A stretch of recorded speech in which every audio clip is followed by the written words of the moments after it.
This is the Transformers Generation Studio Series Voyager class Brawl. The figure is part of the second wave of these Voyager class series of figures for the Studio Series line of Transformers Generations movie toys. Very, very nice. Again, another wonderful figure from the Studio Series of Hasbro. These Wave 2 figures are looking to be amazing. So, before we begin, here is a look at the diorama that he comes with. Looks like the battle in Transformers the Movie 1. Nice little scene right there. He is figure number 12, and here is the packaging. Very cool. Love that artwork. I picked up this figure at Hobby Corner, Green Hills. So, very cool. And the figure is just absolutely magnificently detailed. I know I tend to say this a lot with a lot of Hasbro releases, but this one's really nice. I've seen pictures on the internet, and I was thinking, is he going to be flimsy? Is he going to be not as solid as I want it to be? But it looks pretty solid. Comes with two weapons, apart from the plentitude of guns he already has. He comes with this sort of Gatling gun with the claw, as well as a missile launchers, rocket launchers.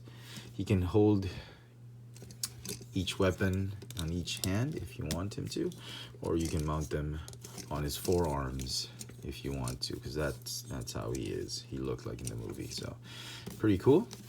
Detail wise for the figure, amazing detail. A lot of detail went to it. It's a very solid robot mode. Sure, the cannon of the tank is sticking out at the back, but that's fine. There's really no other place to put it. And the main selling feature of this one, again, just like the Megatron figure, is that fantastic head sculpt. He kind of looks like a dwarf or a hobbit because of the huge size of his head compared to the ratio comparison with his body. But that's how he was in the movie, I think. He was actually called Devastator, I think, instead of Brawl, but Brawl I think suits him better.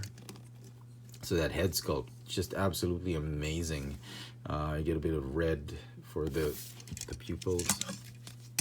See that? Some silver highlights. Lots of sculpting detail on that brow, on the head. Very, very nice.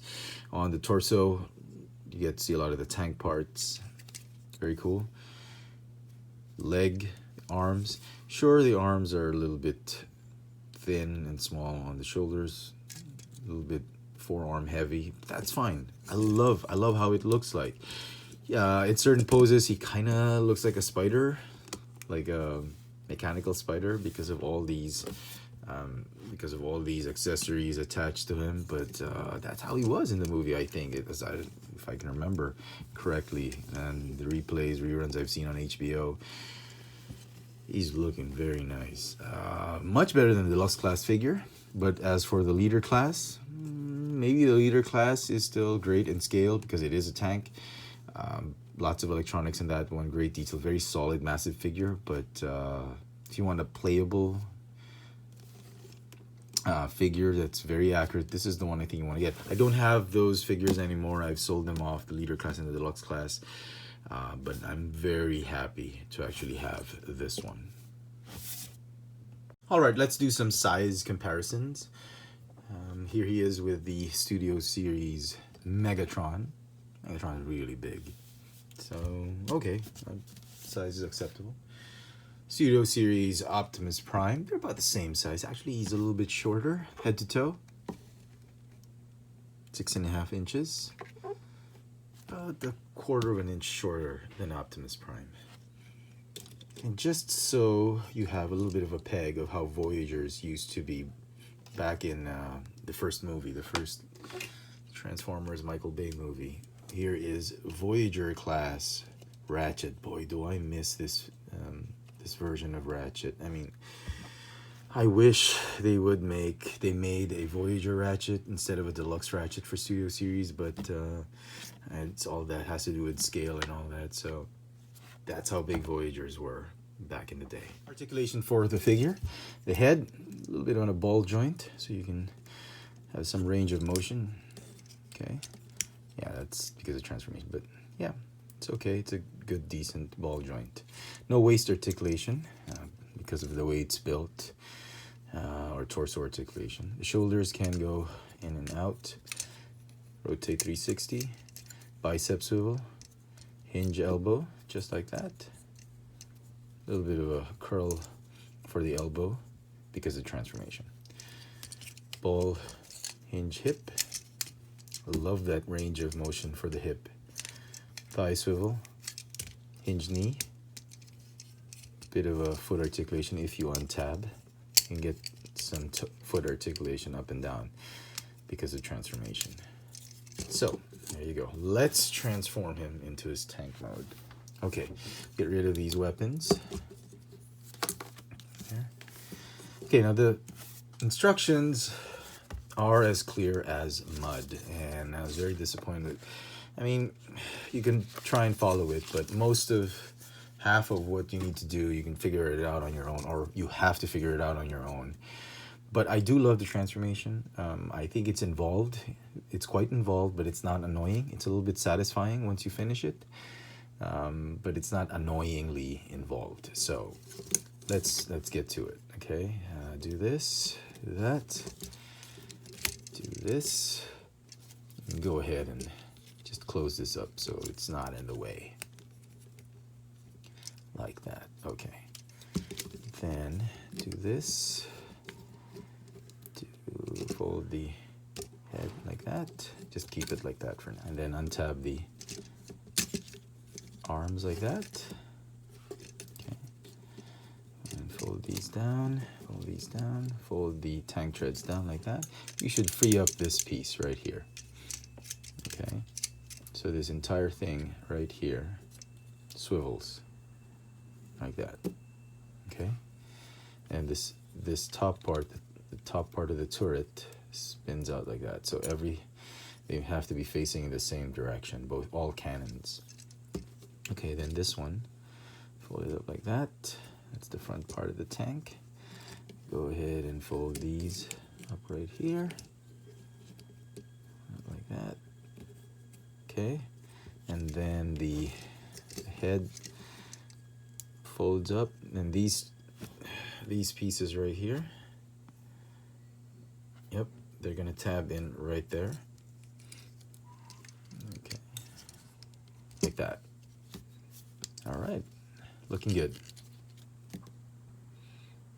Okay, now for the legs. Okay, the legs, untab the feet like that. Rotate the knees, by the knees, there's no thigh swivel, so you gotta rotate it by the knees. Okay, fold the feet inward, like that. Now on his left foot there is a tab you need to unfold, and that goes into the other foot. I thought that was nice, very neat. So make sure everything's straight and it's folded in squarely. So okay, all right, these go like this, these go like this, and these side panels will close in like that. But before we do that, here's where it gets interesting. It's actually the arms are the most interesting part. There's like a 57 step illustration of how to fold these shoulders. Okay, the whole idea is, what you want to do is you straighten out the arms and you fold these out. These will be your guide. Okay, these plates right here. The whole idea is to get these plates right here like that, to close them in and form the tank turret. Okay, now to do that, you'll have to do this and do that. Okay, I hope everybody got that. Sorry, let's try and do it more slowly. Okay, you have to put the shoulders in that position right there. Don't know if you can see that. Okay, that's the position you want to achieve with the shoulders. So what you want to do is you want to fold it up, fold, fold like this and fold it like that. That's what you want to do. Okay, the whole idea is to get the, if you're having trouble with that, your guide is really the plates. These pieces have to be in front and these pieces have to be at the back. So once you've done that, all that's left is really to just tab them together. Tab on the gun.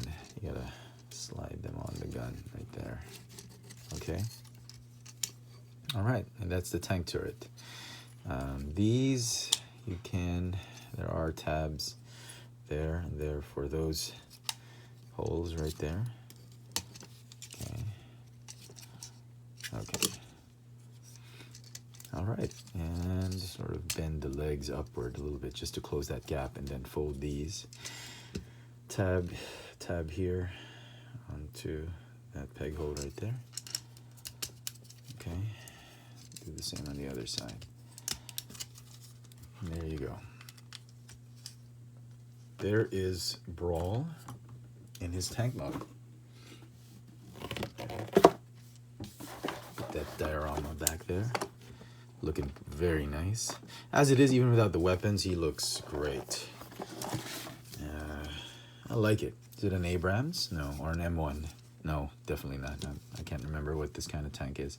Minesweepers right here. You know, with all the swiveling and all that, you'd think the turret would be allowed to swivel, but it doesn't. It's fixed. This is the best thing to a swivel it has. If you untab that top part, then you can have him swivel. But other than that, it's just like that. Or you can, the guns out here, you can untab them and splay them out like that if you want to. And these guns, they go right here. Yeah, there's a claw like sticking out. So he's got missile launchers, Gatling gun, and a claw in case he needs to ram or slash a jet, an incoming jet or whatever. Missile, whatever. So looking very nice. He's got some wheels right here. It does roll nicely. Just to give you some form of perspective or scale, here is the very first. No, this is the movie one, Walmart exclusive, I think. No, just the second version of the movie one Bumblebee, deluxe class Bumblebee. Look how big the figures were back in the day. So deluxe class and Voyager class.